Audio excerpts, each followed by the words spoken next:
નમસ્કાર. આજના આપણા આ વિશ્લેષણમાં સ્વાગત છે. માત્ર બે જ શબ્દો, રિડક્શન પ્રક્રિયા. સાંભળવામાં અને જોવામાં એકદમ સાવ સીધા અને સરળ લાગે છે, રાઈટ? પણ ખરેખર આ બે શબ્દોની પાછળ વિજ્ઞાન અને ભાષાનું એક બહુ જ મોટું અને રસપ્રદ રહસ્ય છુપાયેલું છે. તો ચાલો એકદમ શાંતિથી આ શબ્દોના ઊંડાણને સમજવાનો પ્રયાસ કરીએ. આ માત્ર કોઈ સામાન્ય વાક્ય નથી પણ એક આખા રાસાયણિક જગતનો દરવાજો છે. અને સાચું કહું તો આ વિષય છે જ એટલો રોમાંચક. અંગ્રેજી વૈજ્ઞાનિક શબ્દાવલી અને આપણા ગુજરાતી પારિભાષિક શબ્દો વચ્ચેનો આ સંગમ ખરેખર અદ્ભુત છે. વિચારો, અંગ્રેજીમાં જે જટિલ અને ભારેખમ શબ્દપ્રયોગ છે, the mechanics of chemical reduction, એ જ વસ્તુ જ્યારે ગુજરાતીમાં માત્ર રિડક્શન પ્રક્રિયા તરીકે રજૂ થાય ત્યારે ભાષા અને વિજ્ઞાનને જોવાનો આપણો આખો દૃષ્ટિકોણ જ બદલાઈ જાય છે. ભાષાંતર દ્વારા જટિલ વૈજ્ઞાનિક ખ્યાલો કેવી રીતે એક નવું જ રૂપ ધારણ કરે છે ને એ સમજવું બહુ ઇન્ટરેસ્ટિંગ છે. તો સૌથી પહેલાં આપણે વાત કરીએ આની કાર્યપદ્ધતિ, એટલે કે અંગ્રેજીમાં જેને આપણે ધ મિકેનિક્સ કહીએ છીએ તેના વિશે.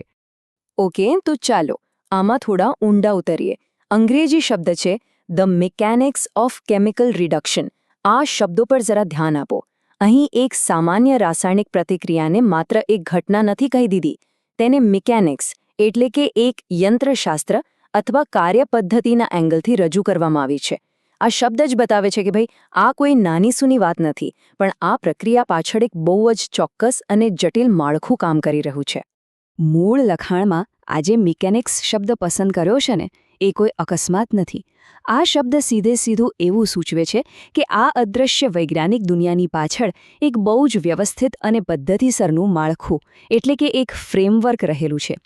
અણુઓ અને પરમાણુઓના સ્તરે જે કંઈ પણ ફેરફારો થાય છે તેને એક યાંત્રિક ગતિવિધિ સમાન ગણાય છે. એટલે કે ધ્યાન માત્ર રિઝલ્ટ પર નથી, પણ એ રિઝલ્ટ કેવી રીતે આવ્યું એના પાયાના માળખા પર છે. ચાલો હવે થોડા આગળ વધીએ અને રાસાયણિક રિડક્શનના મૂળ ખ્યાલો પર નજર કરીએ અને જોઈએ કે આખી વાત કેવી રીતે ડેવલપ થાય છે. આજના આપણા વિશ્લેષણનો મુખ્ય આધાર જ આ બે શબ્દોની ભાષાકીય તુલના છે.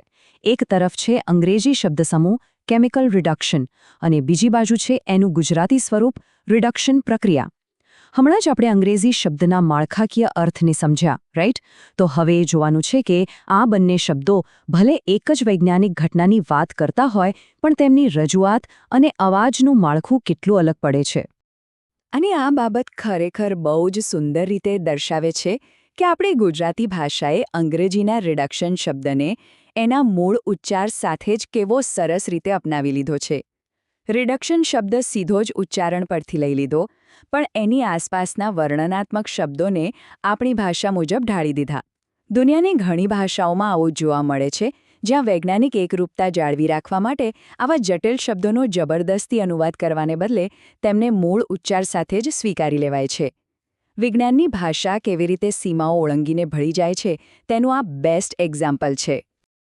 પણ અહીં એક ક્ષણ માટે રોકાઈને એક બહુ જ રસપ્રદ સવાલ એ થાય કે મૂળ અંગ્રેજી લખાણમાં રાસાયણિક પ્રક્રિયાના નામ કરતાં તેની કાર્યપદ્ધતિ અથવા તો મિકેનિક્સ પર શા માટે આટલો બધો ભાર મૂક્યો હશે? શું આની પાછળનો હેતુ એ પ્રક્રિયાના છુપાયેલા નિયમો અને સિદ્ધાંતોને હાઇલાઇટ કરવાનો છે? આ એવો પ્રશ્ન છે જે ખરેખર આપણને વૈજ્ઞાનિક વિચારસરણીના મૂળ સુધી લઈ જાય છે. તો હવે આપણે આજના વિશ્લેષણના સૌથી રોમાંચક પડાવ પર છીએ અને એ છે સીધી અને સટ રિડક્શન પ્રક્રિયા. ગુજરાતી લખાણનો આ જે બીજો શબ્દ છે ને, પ્રક્રિયા, એના પર ખાસ ધ્યાન આપવા જેવું છે. અંગ્રેજીમાં જે મિકેનિક્સ શબ્દ વપરાયો એનો અર્થ માળખું કે યંત્ર રચના થાય, પણ ગુજરાતીમાં તેનો અનુવાદ પ્રક્રિયા એટલે કે પ્રોસેસ તરીકે થયો છે. આ કોઈ નાનો મોનો ફેરફાર નથી, આ એક બહુ જ મોટો ભાષાકીય વળાંક છે, કારણ કે આ શબ્દ એક બંધ માળખાને બદલે સતત ચાલતી ગતિશીલતાનો અહેસાસ કરાવે છે. અને ખરેખર રસપ્રદ બાબત તો એ છે કે માત્ર બે જ શબ્દો, રિડક્શન પ્રક્રિયા અને વાત પૂરી. આમાં કેટલી સુંદરતા અને સરળતા છે. કોઈ જ બિનજરૂરી જટિલતા નહીં, સીધું જ ફોકસ ક્રિયા પર. અંગ્રેજી શીર્ષકની સરખામણીમાં આ ગુજરાતી શબ્દપ્રયોગ ઘણો વધારે એક્શન ઓરિએન્ટેડ અને સીધો છે, જાણે કે કંઈક લાઇવ અને સક્રિય કામ થઈ રહ્યું હોય એવું લાગે. ભાષાકીય રીતે જોઈએ તો આ બે વચ્ચેનો તફાવત બહુ ઊંડો છે. એક બાજુ અંગ્રેજીમાં ધ મિકેનિક્સ શબ્દ એકદમ વ્યવસ્થિત અને પદ્ધતિસરની સિસ્ટમ બતાવે છે, જ્યારે બીજી બાજુ ગુજરાતીમાં પ્રક્રિયા શબ્દ સીધો સતત ચાલતા કાર્ય અને ગતિશીલતા પર ભાર મૂકે છે. એટલે કે એક દૃષ્ટિકોણ જટિલ સિસ્ટમ પર ફોકસ કરે છે તો બીજો દૃષ્ટિકોણ સીધા જ એક્શન પર, કાર્યના વહેણ પર ફોકસ કરે છે. એટલે આ બધી ચર્ચાનો સૌથી મહત્વનો મુદ્દો એ છે કે વૈજ્ઞાનિક સત્ય ક્યારેય બદલાતું નથી, પછી ભલેને એને રજૂ કરવાની ભાષા કોઈ પર હોય. કોઈ ઘટનાને ભલે એક માળખાકીય કાર્યપદ્ધતિ તરીકે બતાવો કે પછી એક સક્રિય પ્રક્રિયા તરીકે, એની અંદર રહેલું મૂળભૂત વિજ્ઞાન હંમેશા એક સાર્વત્રિક સત્ય જ બની રહે છે. ભાષા તો બસ એ સત્યને જોવા અને સમજવા માટેના અલગ અલગ ચશ્મા છે, બીજું કંઈ નહીં. અને અંતે એક બહુ જ ગહેન પ્રશ્ન વિચારવા જેવો છે. જ્યારે આવી જટિલ વૈજ્ઞાનિક કાર્યપદ્ધતિઓનો દુનિયાની અલગ અલગ ભાષાઓમાં અનુવાદ થાય છે, ત્યારે તે વિજ્ઞાન વિશેની આપણી મૂળભૂત સમજને કેવી રીતે આકાર આપે છે? દરેક ભાષા વિજ્ઞાનને સમજવાનો પોતાનો એક અલગ માર્ગ બનાવે છે. આ કોઈ માત્ર બે શબ્દો બદલવાની પ્રક્રિયા નથી, પરંતુ જ્ઞાનને નવા પરિમાણોમાં વિસ્તારવાની એક બહુ જ મોટી અને શક્તિશાળી પ્રક્રિયા છે. આ વિચાર સાથે આજના આ વિશ્લેષણને આપણે અહીં જ વિરામ આપીએ છીએ.